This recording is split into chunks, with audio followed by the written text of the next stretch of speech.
BJP বিরোধী জোট ইন্ডিয়ার বৈঠকে লোকসভা ভোটের আসন সমঝোতা চূড়ান্ত করতে সময় বেঁধে দিলেন মমতা বন্দ্যোপাধ্যায়। বাংলার শাসক দল তৃণমূলের তরফে মঙ্গলবারের বৈঠকে সরাসরি বলা হয় 31শে ডিসেম্বরের মধ্যে রাজ্যওয়ারি আসন সমঝোতা চূড়ান্ত করতে হবে।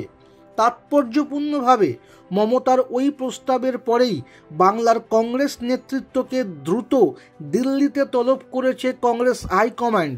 সূত্রের খবর, সেখানেই বাংলায় তৃণমূলের সঙ্গে আসন সমঝোতার বিষয়ে প্রদেশ কংগ্রেস নেতাদের মতামত শুনবে হাইকমান্ড। তারপরে প্রয়োজনীয় নির্দেশ দিয়ে দেওয়া হবে। প্রদেশ কংগ্রেসের একটি সূত্রের দাবি, প্রাথমিকভাবে 6টি আসন চেয়ে কথা শুরু করবে কংগ্রেস। বহরমপুর এবং মালদহ দক্ষিণের 2টি জেতা আসনের পাশাপাশি তারা মালদহ উত্তর, রায়গঞ্জ, পুরুলিয়া এবং দার্জিলিং আসনও দাবি করতে পারে। এর প্রতিটি বিজেপির জেতা, ফলে কংগ্রেসের আশা মমতা তা মেনে না নিলেও নিতে পারেন।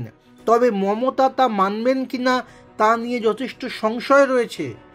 প্রসঙ্গত, কংগ্রেসের একটি সূত্রের দাবি, ইতিমধ্যেই রাহুল গান্ধীর সঙ্গে সমঝোতার বিষয়ে প্রাথমিক কথা হয়ে গিয়েছে মমতার। সেখানে কথা হয়েছে বহরমপুর, মালদহ দক্ষিণ এবং রায়গঞ্জ আসন 3টি নিয়ে। তৃণমূলের একাধিক সূত্রের মতে, বাংলায় আসন সমঝোতা দ্রুত সেরে ফেলার জন্য কংগ্রেসের উপর খানিকটা চাপ তৈরির কৌশলও নিচ্ছে তৃণমূল।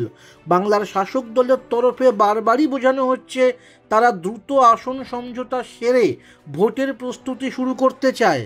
অনেকের মতে সেই কারণেই বৈঠকের পর সাংবাদিক সম্মেলনে মমতা এবং অভিষেক বন্দ্যোপাধ্যায় উপস্থিত থাকেননি।